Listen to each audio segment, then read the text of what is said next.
The crimson envelope now lay discarded, its contents, glossy, undeniable proofs of betrayal, scattered across the antique table. Serafina stared, the vibrant images of Julian Vance, her Julian, with a stunning, unknown woman burning into her mind.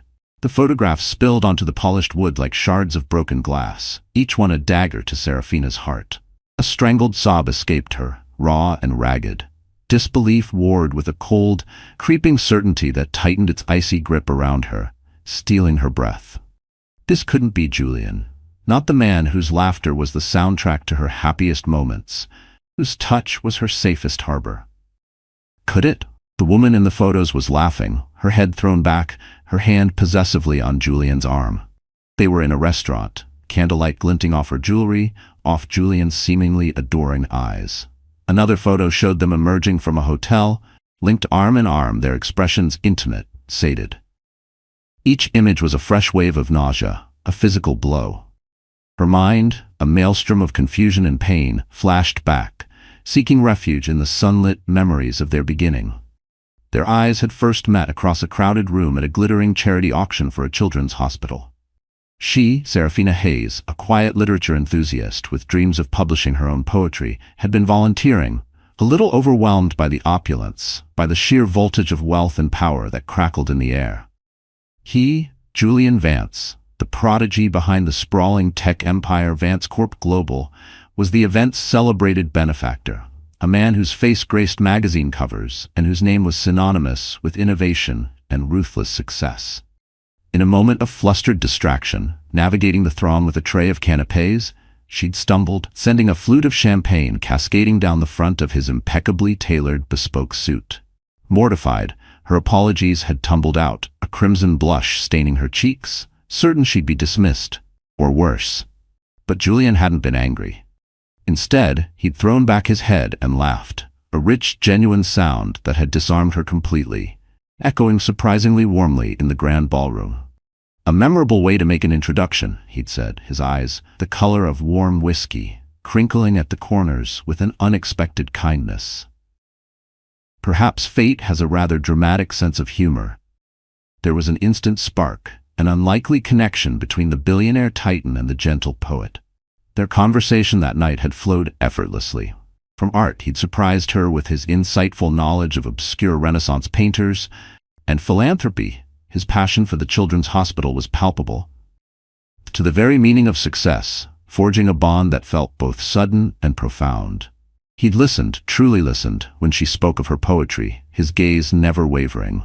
What followed was a courtship straight from the pages of a romance novel, a whirlwind of breathtaking gestures that left Serafina breathless and utterly captivated. Julian, it turned out, was a man of grand romantic flair when he chose to be. There were spontaneous helicopter rides that painted Nova City Central's glittering skyline beneath them. The sprawling metropolis, their private canvas as they sipped champagne, and he pointed out landmarks, his voice a low murmur against the thrum of the rotors.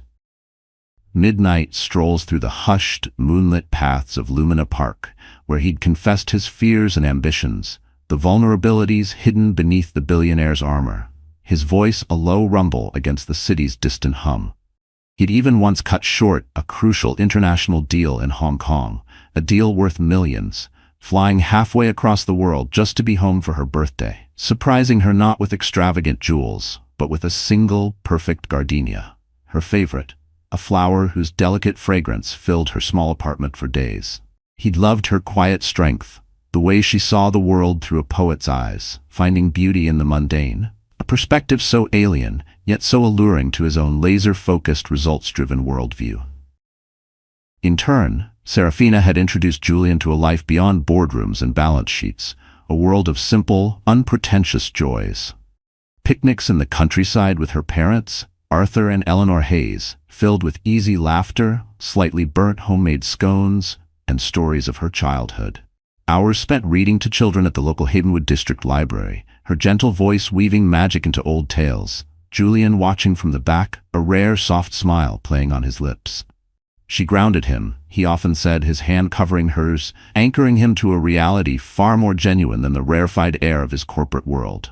She was his calm in the storm, the quiet center of his universe. He'd told her once, his voice thick with emotion, his gaze intense. "You, Sarah, are my greatest acquisition."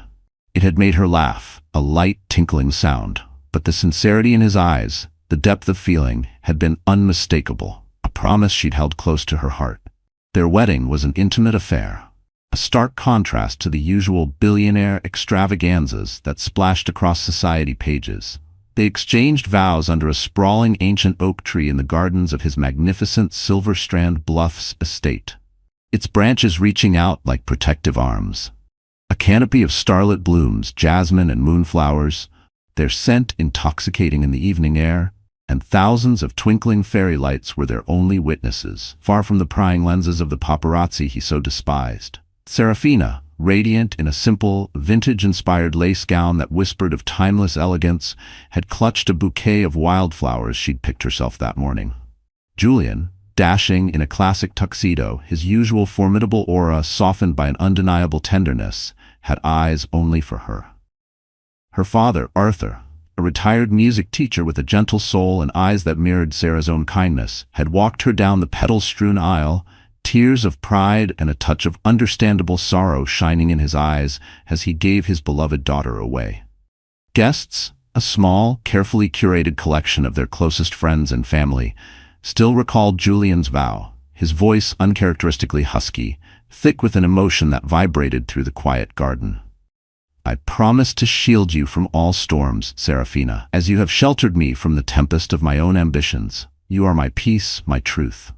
It was so heartfelt, so raw, it left many dabbing at their eyes. Even Julian's stoic mother was seen discreetly wiping a tear.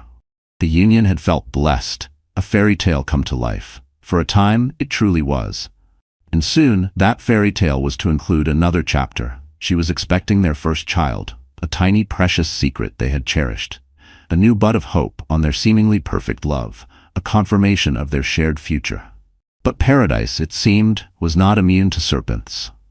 And this one arrived in the devastatingly beautiful, impeccably dressed form of Isabel, Izzy Thorne. Strikingly beautiful, with eyes like chips of obsidian that missed nothing and hair like spun moonlight that framed a face of cool, sculpted perfection.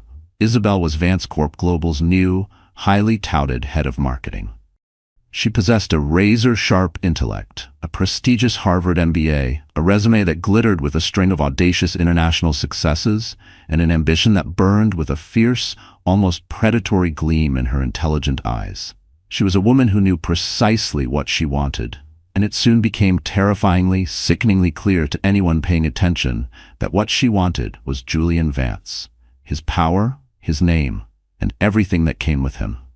She moved through the Vance Corp Global offices like a sleek panther, her confidence a palpable force, her charm a carefully wielded weapon. Isabel's infiltration into Julian's professional life, and then, insidiously, with chilling precision, his personal space, was a masterpiece of calculated strategy.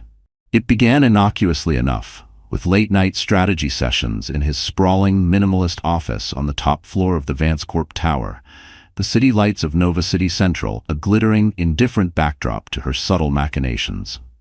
She'd lean in close, ostensibly to point out a detail on a spreadsheet or a marketing plan. Her perfume, a heady, intoxicating blend of something exotic and expensive, a deliberate counterpoint to Serafina's softer, more natural scents. Her voice, a low, confident purr, would praise his vision, his unparalleled genius, stroking his ego with the skill of a seasoned courtesan. She played the empath, appearing to understand the lonely burden of leadership, the immense pressure he was under as Vance Corp Global pushed relentlessly into new, volatile markets in Asia and Europe. "No one truly understands what it takes, Julian," she'd murmur, her eyes full of feigned sympathy. "The sacrifices you make." She was everything Serafina wasn't, a creature of the corporate jungle. Fluent in the cutthroat language of power and ambition, her energy a match for his own relentless drive. Julian, for all his brilliance and worldly success, was still a man.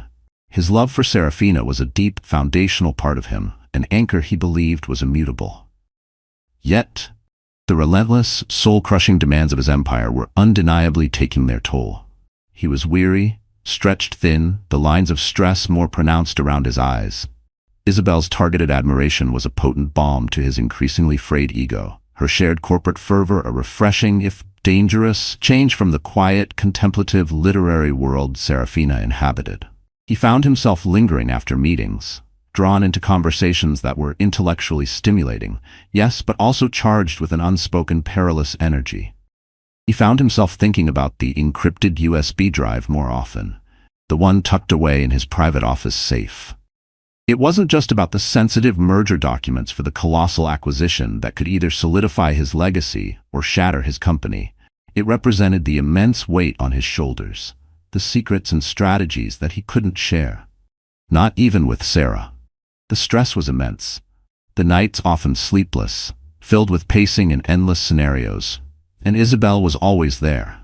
A seemingly supportive colleague, a keen strategist, her presence a constant, subtle temptation. Or so he told himself, ignoring the warning bells that had begun to toll faintly in the recesses of his conscience. She'd find subtle ways to make him stay. An impromptu brainstorming session that stretched late into the evening, an urgent query that required his immediate attention over coffee, that somehow, almost inevitably, turned into dinner at some discreet, expensive restaurant. If Serafina texted or called during these extended work hours, her gentle inquiries about his day, her soft reminders to eat, to rest, often went unanswered or were dismissed later with a curt, impatient, "In a meeting, Sarah. Can't talk." He rationalized it, burying the guilt deep down. It was work. It was important for their future, for her future and the baby's, wasn't it? The true unraveling, the first definitive tear in the fabric of their marriage, began in Viridia City, the jewel of the continent, a city of art, romance, and now, for Julian, of transgression. It was during a high-stakes corporate gala, an opulent affair teeming with international financiers and industry titans. Vance Corp Global was on the cusp of a monumental deal, a merger that would redefine the tech landscape, and the pressure on Julian was immense, almost unbearable. He found himself confiding in Isabel, the carefully constructed dam of his composure finally cracking. The strain was evident in his voice, the exhaustion etched deeply onto his handsome features. She listened, her gaze intense, unwavering, her hand resting lightly, reassuringly on his arm. A touch that lingered just a fraction too long. One shared drink to de-stress. A potent cocktail that did little to ease the tension but certainly lowered inhibitions, led to another. Laughter, a little too loud, a little too free, a shared glance that held a dangerous spark.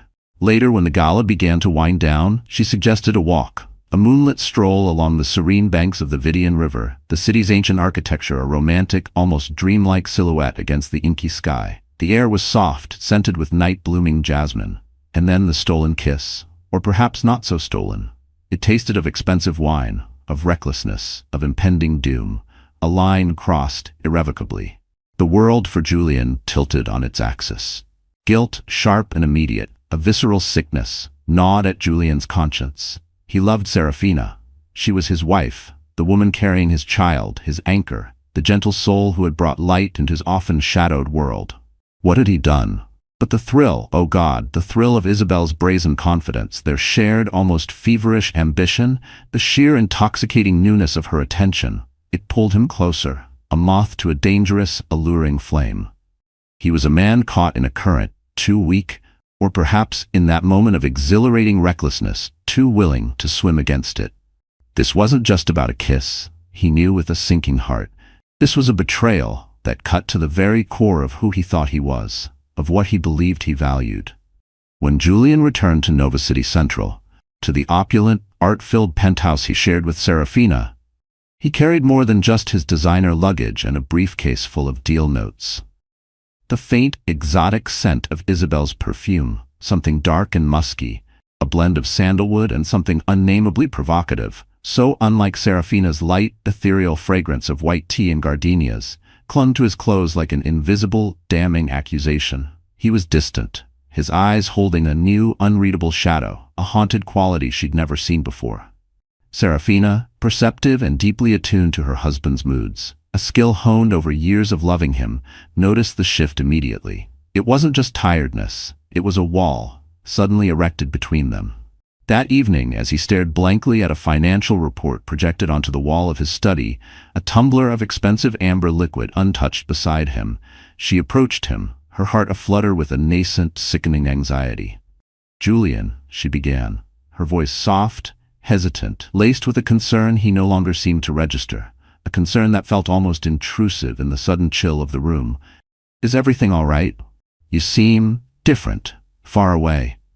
He flinched almost imperceptibly, his shoulders tensing before he schooled his features into a semblance of normality, a mask that didn't quite fit. "Fine, Sarah, just tired. These big deals, they take it out of you, you know how it is." He attempted a smile, but it didn't reach his eyes. He brushed a cursory kiss on her forehead, a gesture that once would have melted her heart, but now felt cold, perfunctory, dismissive. He avoided her gaze, his eyes flicking to the screen, then back to his drink, anywhere but at her searching, loving face. As he turned and walked back towards his study, the heavy oak door clicking shut behind him with a sound of unnerving finality, Serafina clutched her stomach, a protective instinct kicking in, where their child lay nestled, blissfully unaware of the storm gathering outside. A cold knot of dread, sharp and painful, tightened within her. This wasn't just tiredness. This was something else. Something wrong. She whispered to the silent, opulent room, the city lights twinkling mockingly outside their panoramic windows, creating a beautiful, deceptive illusion of peace. "Who are you becoming, Julian?" The question hung in the air unanswered, a harbinger of the devastating storm that was about to break, a storm that threatened to obliterate everything she held dear. Julian's evasiveness was a cold shard of ice in Serafina's heart. Days turned into weeks, each one filled with a growing chasm between them. A silence punctuated only by his late arrivals and the faint, unfamiliar scent that clung to him like a shroud. The city's elite circles, always hungry for a new tidbit of gossip, buzzed with more than just stock prices and market fluctuations. Illicit whispers of Julian Vance's new associate, the dazzling Isabel Thorne, began to snake their insidious way to Serafina. At first, they were just that. Whispers, easily dismissed as the envious chatter of those who resented Julian's Midas touch or their seemingly perfect life. How could they know anything about her Julian, about the depth of their connection? It was unthinkable. Julian, the man who had once flown across continents just for her birthday, entangled with another? No. Impossible. Serafina tried to dismiss her fears, to silence the nagging anxieties that clawed at the edges of her mind like persistent, unwelcome cats. She clung desperately to the memories of Julian's unwavering love, his grand gestures, his quiet reassurances that she was his world, his everything. She even found herself thinking more frequently about the small, anonymous grant she'd received for her poetry years ago, just as she was starting out, a sum that had felt like a fortune then, allowing her to dedicate precious, uninterrupted months to her craft. It had arrived with a simple, typewritten note for the words that deserved to be heard. No signature, no return address. She'd always cherished it as a sign, a validation from the universe itself. When she'd excitedly told Julian about it, he'd smiled, a quick, almost distracted flash of pleasure for her success, but had seemed oddly uninterested in its origins, almost dismissive. "Some wealthy patron with good taste, no doubt, darling," he'd said with a characteristic shrug, his mind already on some complex algorithm or impending Vance Corp global deal that consumed his waking hours. "Don't trouble yourself with who, just use it well." Now, recalling his reaction, the casualness of it, a tiny uncomfortable question mark formed in her mind. Could he have known more? Or was it just another instance of his monumental focus being elsewhere, his world so vast that such a grant, life-changing for her, was a mere blip to him? The thought was unsettling, adding another almost imperceptible layer to her growing unease, like fine dust settling on a once pristine surface.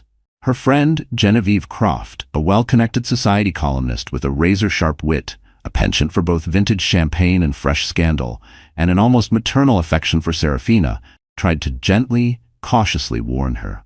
Over lunch at their favorite sun-drenched café, Le Petit Jardin, amidst the cheerful clatter of cutlery and the low murmur of polite lunchtime conversation, Genevieve had leaned in, her voice dropping to a conspiratorial whisper. "Sarah, darling." She'd begun, her usually bright, mischievous eyes clouded with an uncharacteristic concern. I saw Julian with Isabel Thorne at the Onyx Room last night." "The Onyx Room?" Even Serafina, who generally avoided the city's more decadent haunts, knew its reputation. It was an exclusive, dimly lit downtown lounge, all black leather and hushed tones, notorious for clandestine meetings, high-stakes deals, and illicit rendezvous of the city's powerful and restless. They looked, well, darling, Genevieve continued, her perfectly manicured hand covering Sarah's for a moment. They looked far too comfortable, far too intimate for just colleagues. Genevieve had squeezed her hand. Please, just be aware. Keep your eyes open, sweetie. That Thorne woman, she has a reputation. A man-eater, they say, with an ambition that could curdle cream. Serafina had felt a cold fist clench around her heart, a sickening lurch in her stomach, but she'd forced a brittle, too bright smile. Oh, Jen, you know what gossips people are. You shouldn't listen to them. Julian and Isabel are working on a huge new branding campaign for the Asian markets. It's incredibly high pressure, round-the-clock stuff. They're probably just exhausted and unwinding after a brutal strategy session. She'd fiercely defended Julian, her loyalty an automatic ingrained shield against the unwelcome, terrifying truth. But Genevieve's words, the genuine pity in her friend's eyes, lingered like a poisonous residue, a bitter aftertaste to the expensive Sancerre they were sharing. Then came the tabloids, the vultures of public life. Scurrilous online rags at first, the kind that thrived on innuendo and manufactured outrage. Then even some of the more reputable gossip sites began publishing grainy, long-lens photographs of Julian and Isabel. There they were, exiting a private elevator at a 5-star boutique hotel in the early hours of the morning, Isabel's hand tucked possessively in the crook of Julian's arm, her head tilted towards him, a smug smile playing on her lips. Another showed them laughing together in the back of Julian's chauffeured Maybach, their heads close, Isabel's eyes sparkling up at him with an unmistakable intimacy. The captions were coy, dripping with insinuation. Billionaire CEO Julian Vance and his strategic advisor burning the midnight oil? Or Vance Corp's hottest new power duo? Insiders whisper, it's more than just business. Each image, each slyly worded headline that flashed across her social media feed, was another cut, another chip at Serafina's carefully constructed denial, the foundation of her world trembling beneath her feet. She finally confronted Julian one evening, her voice trembling but firm, the offending tablet clutched in her shaking hand, displaying a particularly damning photo of him and Isabel, their silhouettes framed against the window of a dimly lit restaurant, clearly sharing more than just a meal. Julian, what is this? Who is she to you? Really? Tell me the truth. He'd turned from the panoramic window of their penthouse, where he'd been staring out at the indifferent city lights, his expression unreadable for a long moment before it hardened into that familiar mask of corporate impatience, the one he used with underlings and adversaries. Serafina, for God's sake, don't be ridiculous. Isabel Thorne is a vital part of my team, a brilliant strategist. We're in the middle of negotiating multi-billion-dollar deals in Asia, deals that will secure our future. Your future. These things require absolute discretion, late nights, intense focus. You know the pressures of Vance Corp. He ran an agitated hand through his already disheveled dark hair. The paparazzi are vultures. They twist everything to sell their sordid stories. You should know better than to believe such trash. His defensiveness, his outright refusal to meet her gaze directly, his immediate deflection to her supposed naivety only fueled her growing dread. It wasn't what he said, it was what he didn't say. The hollowness in his voice. He then tried to placate her, to smooth over the cracks that were rapidly appearing in their carefully polished facade. He presented her with a beautifully wrapped gift, a rare, signed first edition of Elias Thorne's poetry, her absolute favorite poet, a literary treasure she'd long coveted and often spoken of. For you, my love, he'd murmured, his voice softer now, an attempt at the old tenderness. To show you, you're always on my mind, even when I'm consumed by this. The gesture, so typically Julian in its extravagance and apparent thoughtfulness, momentarily soothed her, a brief, deceptive respite from the storm of her emotions. But as she held the cool, smooth, leather-bound volume, its pages filled with words that had once brought her such comfort, the gesture felt less like a token of genuine love, and more like the heavy, ornate bars of a gilded cage, a beautiful, expensive distraction from an ugly, festering truth. Was this how he kept her quiet? with expensive, perfectly chosen trinkets, while his attention, his heart, strayed elsewhere. The thought was a fresh stab of pain. Desperate to salvage what she felt was slipping away, to recapture the magic they once shared, Serafina suggested a romantic getaway to their secluded Silverstrand Bluffs estate, the place where they'd exchanged their vows under the ancient oak, a sanctuary of happy memories and whispered promises. To her surprise and immense relief, Julian agreed, a flicker of the old warmth, the Julian she knew and loved, returning to his eyes. For one fleeting, sun-drenched weekend, they rediscovered their bond, or so it seemed. They walked hand in hand along the deserted, wind-swept beach, the rhythmic roar of the waves a counterpoint to their quiet conversation. They talked, truly talked, for the first time in what felt like months. Julian admitted the crushing stress of the Asian expansion, the relentless pressure from the Vance Corp board, his deep-seated fear of failure, of not living up to the towering expectations he and the world had set for him. Serafina listened, her heart aching for him, for them, and promised her unwavering support, her hand finding his. "We can get through anything, Julian," she'd whispered, her head resting on his shoulder as they watched the sunset paint the sky in breathtaking hues of fire and rose, the ocean breeze tugging at her hair. "As long as we're together, as long as we have each other, nothing else matters." Hope, fragile but tenacious, flickered within her breast. Perhaps this was just a rough patch, a storm they could weather. Perhaps they could find their way back to each other. She prayed it was so. But back in the relentless, unforgiving glare of Nova City, Isabel Thorne was not one to be sidelined or forgotten. Sensing, perhaps, with her acute, predatory instincts, that she was losing ground after Julian's restorative weekend with his wife, she escalated her efforts with a ruthless, chilling efficiency. She manufactured one urgent crisis after another, demanding Julian's presence for late-night meetings, for weekend strategy sessions, all to finalize the critical Asian market penetration strategy. "The Tokyo deal is on a knife edge, Julian. Their chief negotiator is threatening to walk. We need to rework the entire proposal by morning or we lose billions," she'd hiss down the phone, her voice a carefully calibrated mix of urgency and feigned panic. Or it would be, "The Beijing investors are getting cold feet about the regulatory hurdles. I need you here to strategize now. They only trust your word on this." Serafina found herself alone in their vast, silent penthouse more and more frequently, the silence amplifying her anxieties, her earlier hopes dimming with each unanswered call, each curt text message from Julian. His calls, when they came, became shorter, his excuses flimsier, his patience thinner. The warmth of their Silverstrand Bluffs weekend felt like a distant, fading dream. A cruel mirage in the desolate landscape their marriage was fast becoming. Isabel's best friend and occasional confidant, Maya Jensen, a sharp-tongued, equally ambitious PR executive with a deeply cynical view of romance, an even deeper loyalty to Isabel, listened as Isabel fumed over cocktails at a chic, exclusive bar overlooking the glittering city. He spent the entire bloody weekend playing house with Little Miss Poetry. Isabel seethed, swirling the ice in her nearly empty martini with a vicious, stabbing motion. "Can you believe it? After everything? After Viridia City? He practically begged me to stay that night." Her eyes, usually so coolly calculating, flashed with a possessive, dangerous fury. "I'm done waiting, Maya.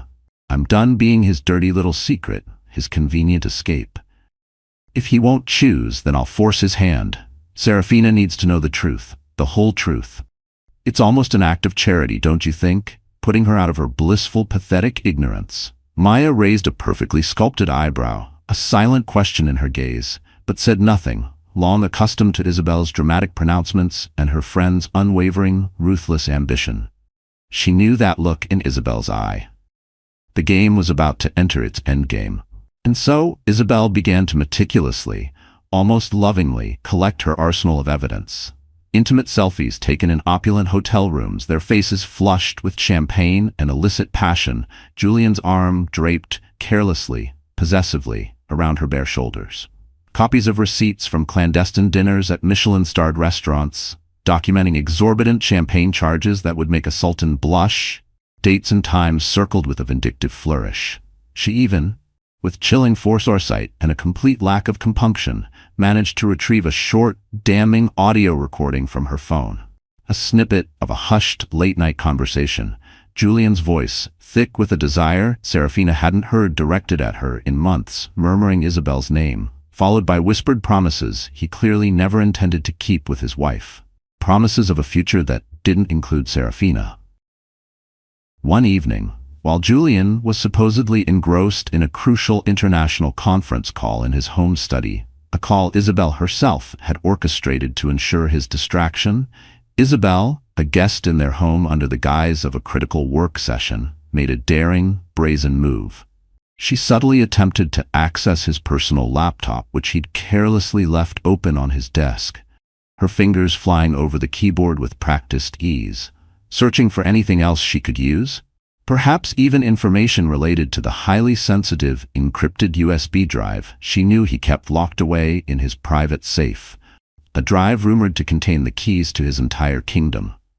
She didn't succeed in accessing the drive's contents that night. Julian's digital security was, unsurprisingly, too sophisticated even for her considerable skills. But the audacious attempt itself spoke volumes about her nerve, her utter lack of boundaries, her willingness to go to any lengths to achieve her objective. She was playing for keeps, and the stakes were impossibly high. Finally, her damning collection complete, Isabel sat at her minimalist glass desk in her own sleek, modern apartment, a venomous, triumphant smile playing on her perfectly painted lips.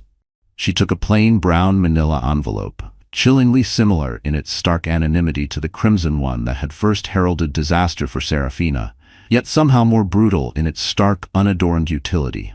Into it she slid the carefully curated selection of damning, irrefutable proof. The glossy photographs, the damning texts that painted a vivid picture of betrayal, the intimate audio recording that would leave no room for doubt. And as a final, cruel flourish, a masterstroke of psychological warfare, she penned a short, spiky note on expensive, cream-colored cardstock in a bold, decisive, almost masculine hand.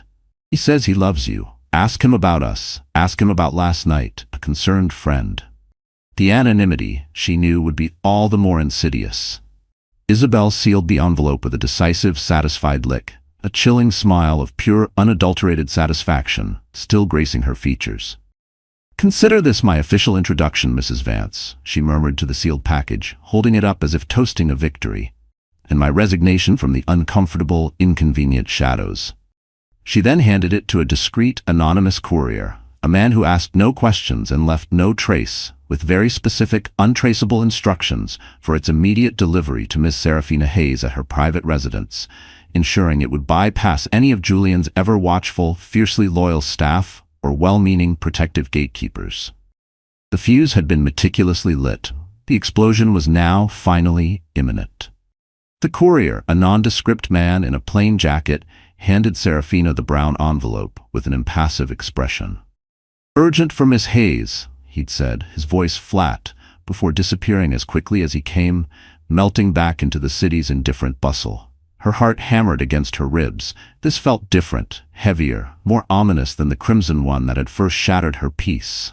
That one had been a prelude. This, she sensed with a sickening certainty, was the main act, the final, brutal reveal. The doorbell, just moments before, had chimed, a cheerful, incongruous sound on what was about to become the darkest, most desolate day of Serafina's carefully curated life. A life that was, in a few horrifying moments, about to implode. She was in her sun-drenched sanctuary, the airy, book-lined study overlooking the vibrant chaos of Nova City Central, a space usually filled with the quiet hum of creativity. Her poetry manuscript, tentatively titled Echoes of a Shattered Dawn, a title that now felt chillingly prescient, lay open on her antique mahogany desk. The words, once her solace, now seemed to mock her. With trembling fingers, she tore open the plain brown envelope. The contents, more glossy photographs, starker this time, more undeniably intimate. Printouts of text messages, their banal endearments and clandestine plans, a vulgar contrast to the love notes Julian used to leave her. A crumpled hotel receipt from a discreet boutique establishment in Viridia City, dated just last week. The room service charges, including 2 champagne flutes and a single red rose, were undeniable, irrefutable. Her world, The carefully constructed edifice of her marriage, her love, her future, imploded with the force of a controlled demolition, leaving nothing but dust and jagged, unrecognizable ruins. A wave of nausea, so violent it buckled her knees, washed over her. The room tilted, the elegant cream walls seeming to close in. A silent scream, a primal sound of agony and betrayal, was trapped in her throat, choking her. Her hands trembled so violently she could barely hold the damning evidence. Each photo, each word, hammered home the brutal truth with the force of a physical blow. Julian, her Julian. Living a double life, a life of deceit and whispered assignations, while she, his pregnant wife, waited at home, her heart filled with love and a naive, trusting faith. How could he? How could this be happening? Her desperate, frantic calls to Julian's private line, then his office, then his personal assistant, Liam Bryant, all went straight to voicemail. Each unanswered ring a fresh twist of the knife in her already bleeding heart. Finally, her voice choked with unshed tears, a quivering whisper of pain, she left a single stark message. Julian, come home, now, we need to talk. Hours later, an eternity of agonizing suspense, Julian finally arrived at the penthouse. He was drenched from a sudden downpour, his usually immaculate suit rumpled, his expression clearly irritated. "What on earth is so urgent, Sarah?" he demanded, shrugging out of his wet trench coat, oblivious to the devastation that radiated from her like a physical force. "I was in the middle of a critical negotiation with the Singaporean VCs. Couldn't this have waited?" His tone was sharp, impatient, the tone he used when a subordinate had failed him. Serafina didn't speak. Words seemed inadequate, hollow. She simply, numbly handed him the brown envelope and watched, her heart a cold, dead weight in her chest, as his face transformed. Annoyance morphed into confusion, then dawning comprehension, then a ghastly, ashen horror, and finally a crushing, undeniable shame that seemed to bow his broad shoulders. His eyes, those whiskey-warm eyes she had loved so fiercely, darted between the damning photos, the incriminating texts, then up to meet her gaze, a gaze now stripped bare of all illusion, filled only with a profound, glacial sorrow. He tried to form words, to offer some explanation, some denial, but they stuck in his throat, a strangled, pathetic sound. Silence, thick and suffocating, stretched between them, broken only by the distant wail of a city siren and the relentless drumming of rain against the panoramic windows. Finally, her voice, when it came, was a stranger to her own ears. Cold, brittle, devoid of all inflection, each word laced with the icy shards of heartbreak. "How long, Julian?" He swallowed hard, his Adam's apple bobbing convulsively. "Sarah, I can explain." "Explain?" A bitter, humorless laugh escaped her lips, a sound like breaking glass. "Explain this?" She gestured to the scattered evidence of his betrayal. "Don't bother lying, Julian. Not anymore. You're with her, aren't you? Isabel Thorne." Her voice was flat, accusatory. "These photos? Why would someone send them to me? Unless they wanted me to know. Unless she wanted me to know." He closed his eyes, a spasm of pain crossing his features. The bravado, the corporate bluster had vanished, leaving behind a man looking small and defeated and utterly contemptible. "I'm sorry, Sarah," he whispered, his voice hoarse. "I never meant for you to find out like this. I never meant to hurt you." Anger, white-hot and cleansing, battled with the overwhelming sorrow within her. "You're sorry I found out? Or you're sorry you did it, Julian?" She took a step back as he tried to approach her, his arms outstretched in a feeble, pathetic attempt to comfort, to bridge the now unbridgeable chasm between them. "Don't touch me." "I still love you, Sarah," he pleaded, his voice cracking. It just happened. A mistake. A terrible mistake." "A mistake?" She stepped back again, tears finally breaking free, streaking down her face, hot and furious. "No, Julian, it didn't just happen. You chose it. You chose her. While I was here, waiting for you, loving you, pregnant with your child, you were choosing her, again and again." A bitter, incredulous laugh escaped her lips. "All this time, I thought we just needed to reconnect, that we could fix things if we just tried harder. And meanwhile, you were with Isabel Thorne, behind my back, laughing at me, at my naivety." "Let me explain, please," he pleaded, his own eyes now suspiciously bright. "I love you, Serafina, I swear this thing with Isabel, it meant nothing." She cut him off, her voice shaking with a rage that was terrifying in its intensity. "I don't want to hear it. I don't want to hear your lies, your excuses. Not anymore." Turning on her heel, her body trembling with the force of her emotions, she fled to the guest room. The opulent master suite now a monument to their shattered vows, slamming the door with a resounding crack that echoed the breaking of her heart, the end of their life together. In that moment, Julian Vance, the billionaire titan, the master of his universe, finally understood. A monumental, irrevocable shift had just occurred. This was no petty argument, no lover's tiff to be smoothed over with expensive gifts or facile apologies. The sanctity of their marriage had been desecrated, shattered into a million irreparable pieces.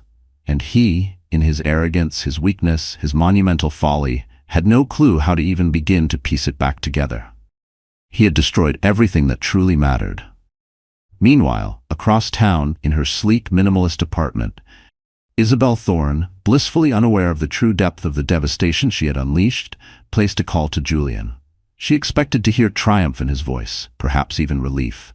Instead, she heard only a broken, hollow despair. "Why, Isabel? Why would you do this to her? To Serafina?"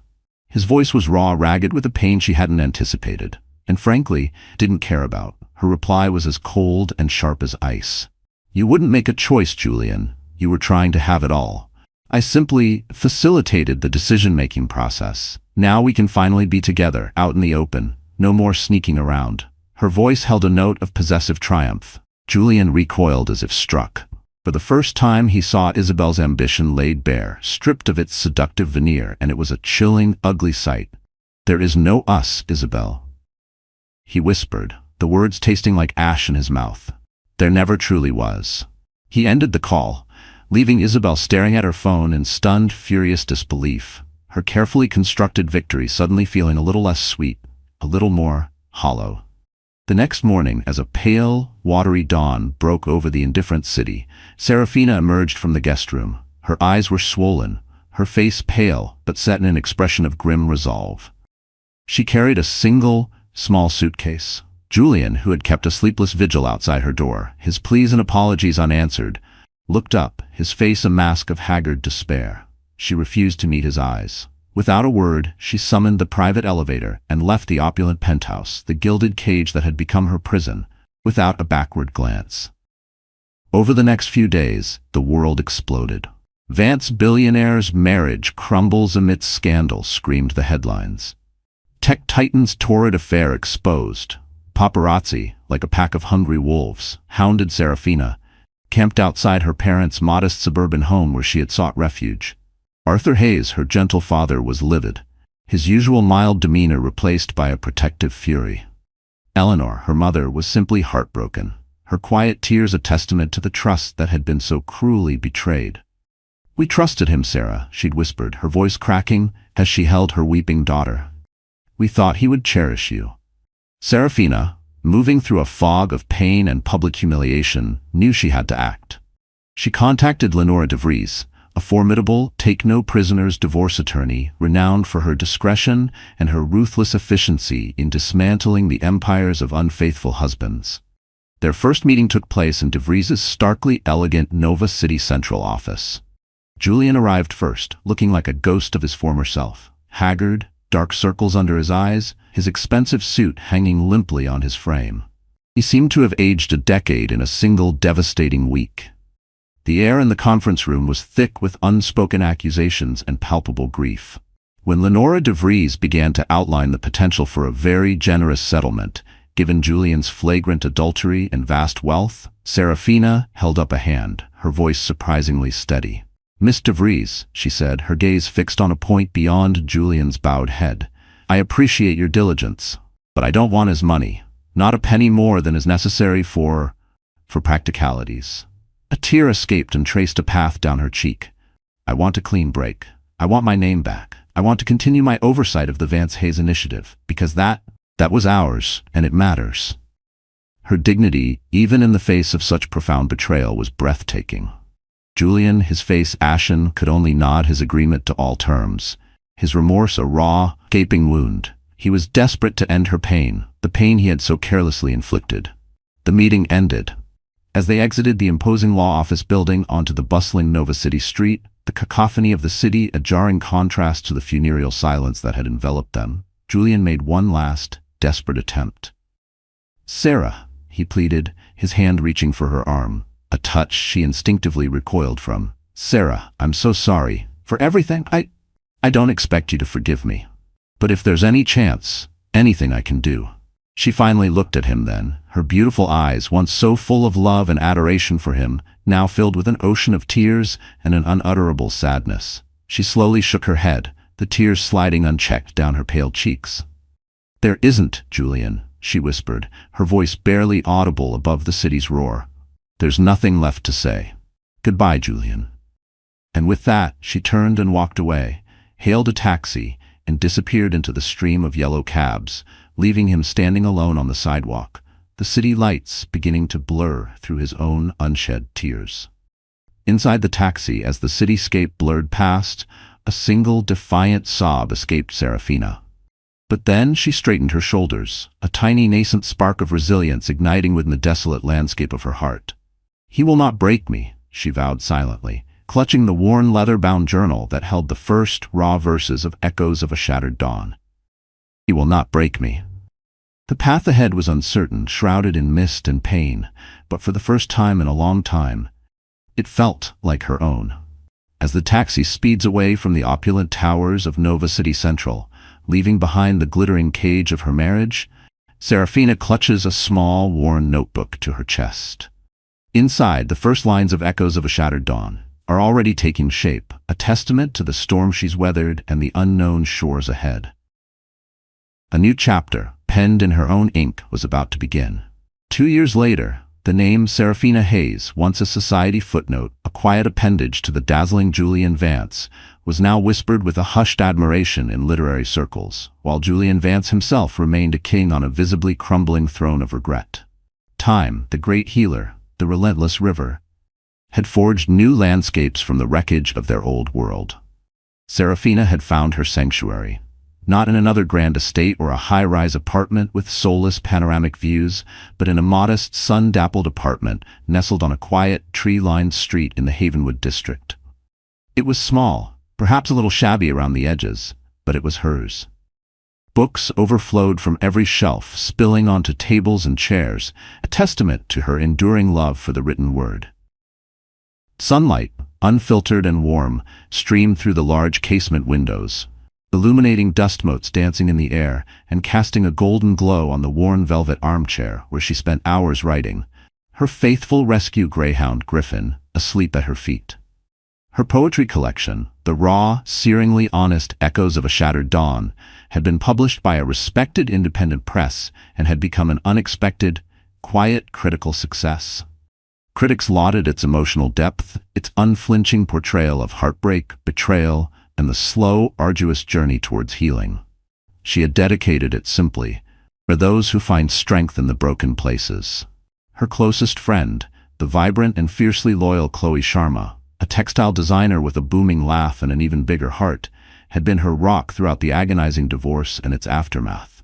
A constant source of unwavering support, practical advice, and late-night ice cream therapy sessions. Chloe had been the one to drag her to open mic nights, to encourage her to submit her manuscript, to remind her again and again that her voice deserved to be heard. Occasionally, Serafina would catch glimpses of Julian in the relentless churn of the city's news cycle. A paparazzi shot of him leaving a high-profile board meeting, looking gaunt, the once arrogant set of his jaw now tinged with a weary sadness. News of his increased, almost frantic philanthropic work through the Vance Hayes Initiative, the foundation they had established together in happier times, which he had significantly expanded, almost as if trying to buy back some measure of his lost soul. He'd poured millions into arts programs for underprivileged youth, into literacy campaigns, into everything she had once championed. It was a public penance, perhaps, but it brought her no solace, only a dull, persistent ache for the man he might have been, for the dream they had almost built.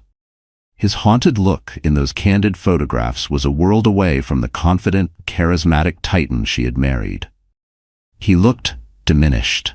And what of Isabel Thorne, the architect of so much destruction? Her downfall, when it came, was swift and ignominious. Whispers of her manipulative tactics at Vance Corp Global, her ruthless ambition that often crossed ethical lines, began to surface. Perhaps a past victim, emboldened by the public scandal of Julian's affair, had finally come forward with irrefutable proof to the board. Or perhaps Julian himself, in a belated act of cleansing, had exposed her. Whatever the catalyst, Isabel had resigned in disgrace, vanishing from the glittering social scene and the high-powered corporate world as quickly as she had appeared. Rumor had it she'd taken a lesser position with a firm overseas, her reputation in Nova City Central in tatters. She became a footnote, a cautionary tale whispered in hushed tones in boardrooms and at cocktail parties. Good riddance, Serafina thought, with a surprising lack of malice. Isabel had been a symptom, not the disease. The disease had been within her marriage, within Julian, perhaps even within herself for not seeing the cracks sooner. Julian, tormented by a regret that was a constant, gnawing companion, finally sought help. At the firm insistence of his board, who were increasingly concerned by his erratic behavior and disengagement from the day-to-day running of Vance Corp Global, he hired a no-nonsense executive coach, Marcus Holloway. Holloway, a blunt, insightful man utterly unintimidated by Julian's billions or his formidable reputation, cut through the layers of denial and self-pity. "Are you going to spend the rest of your life wallowing in this, Mr. Vance?" Holloway had asked in their first session, his gaze unwavering. "Or are you going to figure out how to salvage something from the wreckage? Not your company, yourself." Holloway's words, brutal but necessary, pushed Julian into therapy, a path he would once have scorned as a sign of weakness. The sessions were agonizing, peeling back layers of guilt, arrogance, and profound self-deception. He was forced to confront not just the affair, but the slow, insidious neglect of his marriage, the countless ways he had prioritized his ambition, his empire, over the quiet, steadfast love Serafina had offered him. His therapist, a kind, insightful woman named Dr. Evans, encouraged him to write a letter to Serafina, to articulate his remorse, his unspoken apologies, whether he ever chose to send it or not. For hours one rain-swept evening, alone in the vast, echoing silence of the penthouse that was now just a monument to his failures, Julian poured his heart out onto paper. He wrote of his regret, his shame, his admiration for her strength and dignity in the face of his catastrophic betrayal. He confessed how much he missed her quiet presence, her gentle smile, the way her unwavering kindness used to center him, to ground him in a world that often felt too harsh, too demanding. He wrote of his folly in chasing fleeting thrills, in allowing his ego and ambition to overshadow the one true, precious thing in his life. He sealed the letter, his hand trembling, and placed it in a locked drawer in his desk, a tangible symbol of his unspoken atonement, a confession he hadn't yet found the courage to make. One of the Vance Hayes Initiative scholarship recipients, a gifted young poet from an underprivileged background, named Nina Chen, publicly praised Serafina's mentorship and unwavering belief in her talent during an award ceremony. A video clip of Nina's heartfelt speech, her voice thick with emotion as she thanked Miss Serafina Hayes, who saw a poet in me when no one else did, went viral. Julian saw it. It was like a dagger to his heart, a stark reminder of Serafina's grace, her generosity, her passion for nurturing young talent, qualities he had so carelessly discarded. Where Isabel had been driven by a rapacious hunger for power, Serafina had always been motivated by a quiet, profound compassion. The contrast was a fresh source of agony. Serafina, meanwhile, continued to rebuild her life. One word, one poem, one small act of courage at a time. She gave a poetry reading at a small independent bookstore cafe in the Havenwood district, the Wandering Quill. She was nervous, her hands trembling as she clutched her book, but as she began to read her verses aloud, words born of pain, of loss, but also of resilience and a dawning hope, her voice grew stronger, more confident. The small audience listened, rapt, some with tears in their eyes. Afterwards, as she sipped a calming chamomile tea, Genevieve Croft, ever supportive, approached her, her eyes shining with pride.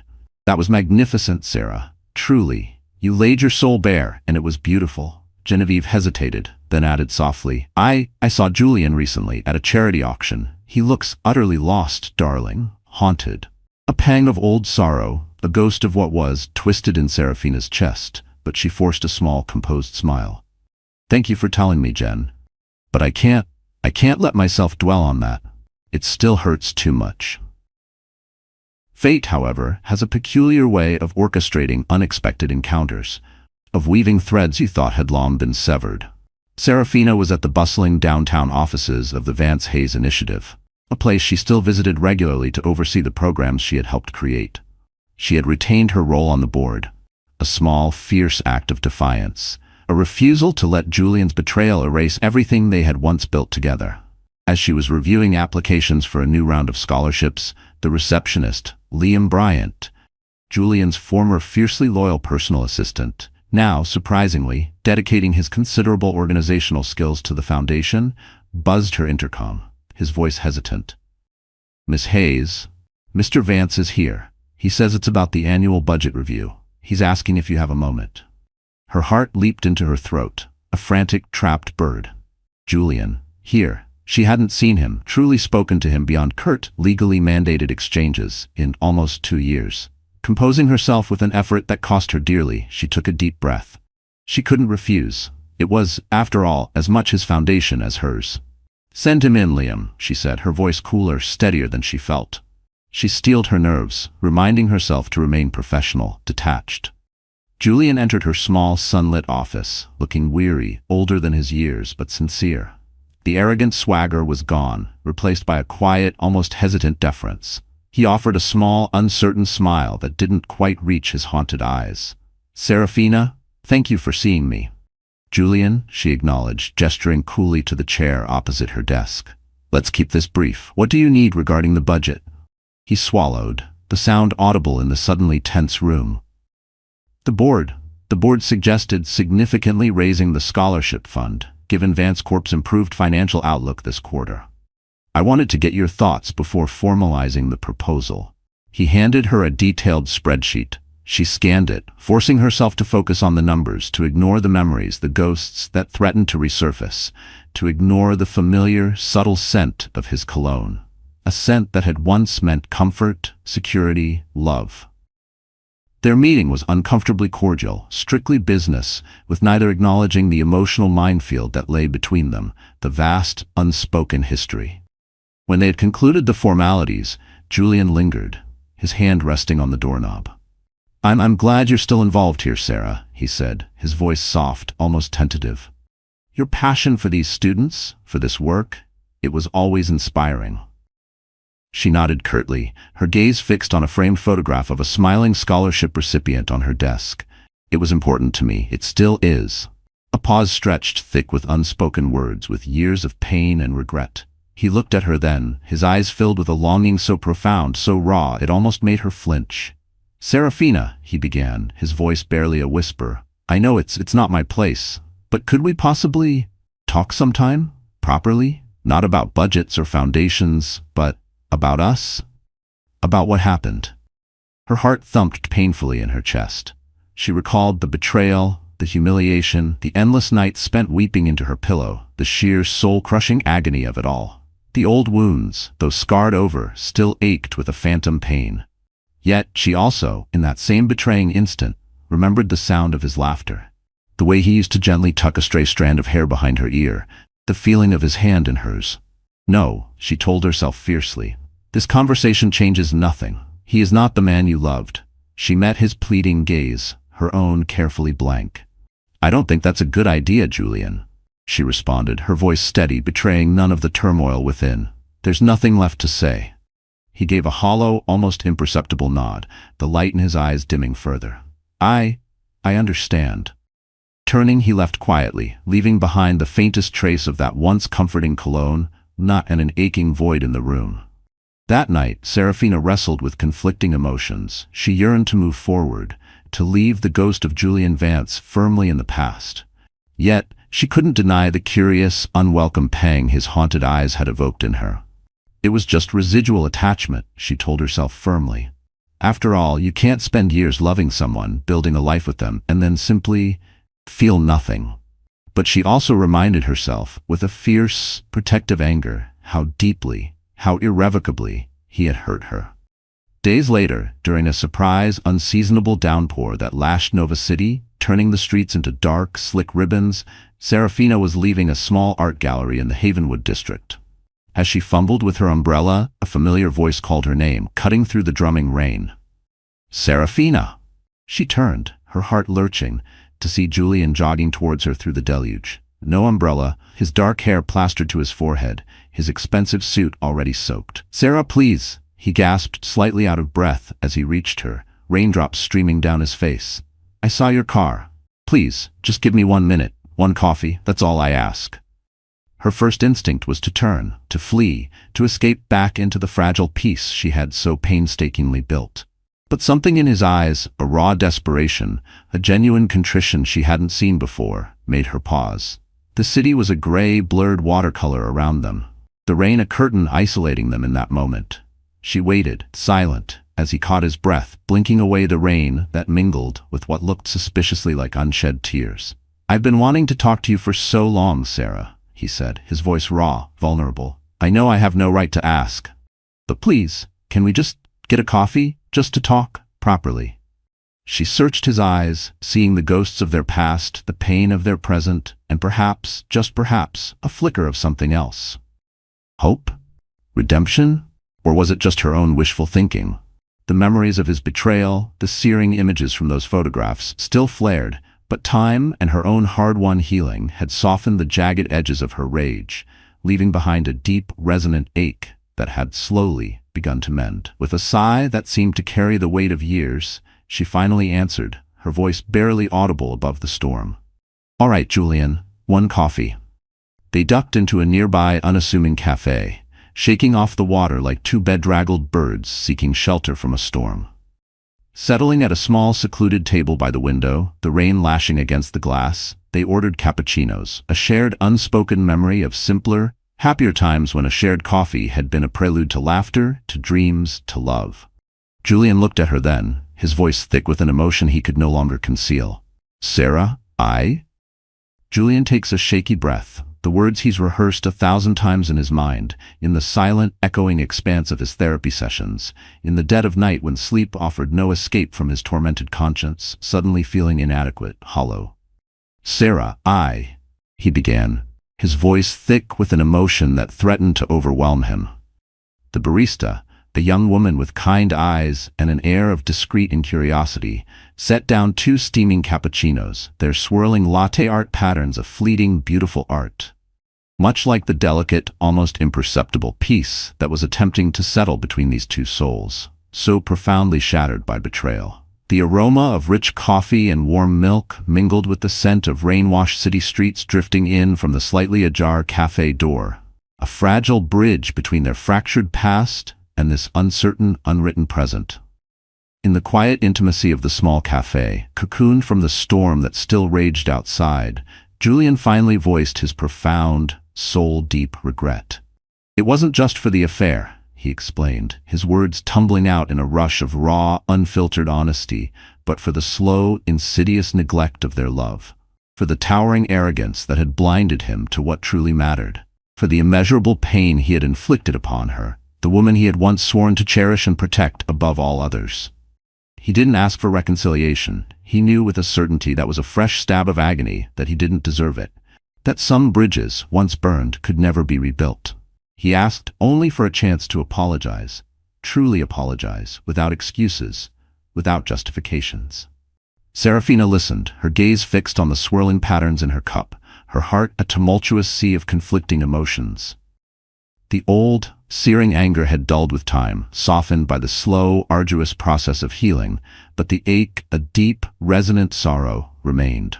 As Julian spoke, his voice raw with a remorse that seemed genuine, she allowed herself to truly hear him, perhaps for the first time since that terrible, life-altering day.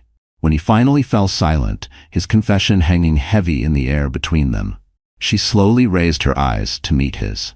She saw not the confident, ruthless billionaire who had conquered the world, but a broken man, haunted by his own demons, his eyes filled with a pain that mirrored her own. She, in turn, shared her devastation, the humiliation that had clung to her like a shroud, the shattering loss of her dreams for their future, for the child they had both so eagerly anticipated. She spoke of the lonely nights, the public scrutiny, the feeling of her very identity being erased, subsumed by the scandal. Tears were shed by both, quiet, cleansing tears of sorrow, of truths finally spoken, of a shared grief for what had been so carelessly, so tragically lost. When she finished, her voice a raw whisper, she looked at him, a fragile strength in her gaze. "Thank you for saying that, Julian," she managed, a watery smile touching her lips. "It means something, more than you know." She told him about her poetry, about how the raw anguish of her heartbreak had, paradoxically, become the crucible for her art. How echoes of a shattered dawn had given voice not just to her pain, but to her resilience, her rediscovery of self. She spoke of her new life in the Havenwood district, simpler, quieter, but undeniably hers. She spoke of the quiet strength she had found within herself, a strength she never knew she possessed. He, in turn, told her about his therapy, about the painful, ongoing process of confronting his own monumental failings. He spoke of his rededication to the Vance Hayes Initiative, how he was now trying to honor her original vision for it, focusing on programs that nurtured creativity and supported those on the margins. A quiet, desperate attempt to make some small amends, to build something positive from the ruins of his own making. He mentioned the letter then, the one he had written in the depths of his despair, the confession he hadn't dared to send. "I wrote it all down, Sarah," he said, his voice hesitant. "Everything I couldn't say then, everything I needed you to know. It's in my desk drawer. I can give it to you if you want it." Serafina hesitated, her heart giving a curious flutter. A part of her, the part that still mourned the Julian she thought she knew, yearned to read those words, to understand, perhaps, the why of it all. But another, stronger part, the part that had fought so hard for her healing, for her independence, knew that some doors were best left closed. "Maybe some things are better left in the past, Julian," she said gently, her voice surprisingly firm. I've written my own closure, in my own way." The unread letter would remain his burden, his private penance. Her story was now hers to write, in her own words, on her own terms. They talked then about the mysterious benefactor grant, the anonymous gift that had arrived so many years ago. Julian, a wry, self-deprecating smile touching his lips, confessed he'd always harbored a suspicion that it was from a disgruntled business rival, someone trying to unnerve him, to gain some sort of psychological leverage during a particularly brutal takeover battle he'd been embroiled in at the time. "I was so paranoid back then, Sarah," he admitted, shaking his head. "Saw threats and conspiracies in every shadow. It never even occurred to me that it might have been genuine, altruistic. It was a small, almost insignificant detail in the grand, tragic tapestry of their story, but it added another layer to his past paranoia. A subtle shading to the complex, flawed man he was. The encrypted USB drive, the one Isabel had so desperately tried to access, was never mentioned. Some of Julian's past complexities, his corporate secrets, remained his own, ghosts he would continue to wrestle with in private. As they finally rose to leave the small, steamy cafe, the rain outside had softened to a gentle, cleansing drizzle. The storm, both literal and metaphorical, had passed, leaving behind a world washed clean, yet irrevocably altered. On the rain-slicked Nova City street, under the pearlescent gray sky, Julian offered a tentative hand. Serafina met it with her own, their handshake firm, yet tinged with a profound, bittersweet sadness, acknowledgement, acceptance. Perhaps even a fragile, nascent form of forgiveness, not necessarily of each other, but of themselves, of the flawed human choices that had led them to this moment. Then, with a final, lingering look, a silent acknowledgement of all that had been and all that could never be again, they turned and walked in opposite directions, each towards a future irrevocably shaped by their shared, tumultuous past, but no longer solely defined by its pain, its heartbreak. The camera of life, if you will, pans out. We see Serafina, a few months later, walking confidently down a sun-dappled street in the Havenwood district, a manuscript tucked under her arm, on her way to meet her friend Chloe Sharma at their favorite independent bookstore. There's a genuine, unforced smile on her face, a lightness in her step. Her journey was far from over, but she was healing, growing, her spirit, once so battered, now rekindled by the quiet power of her own words, her own resilience. And Julian? We see him at a Vance Hayes Initiative event, perhaps the awarding of a new scholarship. He's interacting with the young, hopeful students, his expression more somber, more thoughtful than it once was, the arrogant glint in his eyes replaced by a quiet, searching humility. He's still a king, yes, But his throne is no longer built on the shifting sands of ambition and ego, but on a dawning understanding of responsibility, of consequence, of the quiet dignity of trying to make amends, however imperfectly. The story ends not with a grand sweeping romantic reunion, not with the fairy tale ending so often peddled in dreams. Instead, it concludes with the quiet, profound dignity of two individuals who have navigated immense pain, stared into the abyss of their own failings, and have found separate, meaningful paths to a fragile, hard-won peace. They will forever carry the echoes of their shattered dawn, the indelible scars of betrayal and loss. But they also now carry within them the quiet, resilient promise of new sunrises, of unwritten chapters yet to be filled with hope, with purpose, and perhaps eventually with a different, more grounded kind of love. Sometimes the most profound love stories are not about the breathless, easy perfection of happily ever after, but about the courageous, messy, often painful journey through the wreckage. They are about the strength found in rebuilding, one heartfelt word, one forgiven moment, one accepted truth at a time. And in that, perhaps, lies a deeper, more resonant kind of beauty. What do you think? Have you ever found strength in a broken place? Share your thoughts in the comments below. And if this story touched your heart, don't forget to like, share, and subscribe for more tales that explore the intricate, powerful, and often heartbreaking landscape of the human heart. Hey, our wonderful friends, are you still here with us at this hour? If you are, then maybe something in this story has touched your heart in a special way. And now I'd love to take a moment with you to look back at everything, not with judgment, not to say who's right or wrong, but with kindness and understanding.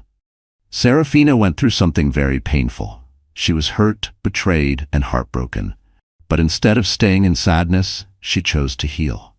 She chose to find her strength again, little by little. She wrote poems, she spent quiet time alone, and she held on to the small, good things that were still left. A famous Stoic once said, "You can't control what happens to you, but you can control how you react." Serafina did that. She couldn't change the past, but she changed how she moved forward. And that's a powerful thing. So maybe this story reminds you of something in your life. Maybe it gives you a little hope. If it touched your heart, please give it a like, share it with someone who needs it, and subscribe to our channel. Let's keep telling stories that help us grow, heal, and understand each other a little more.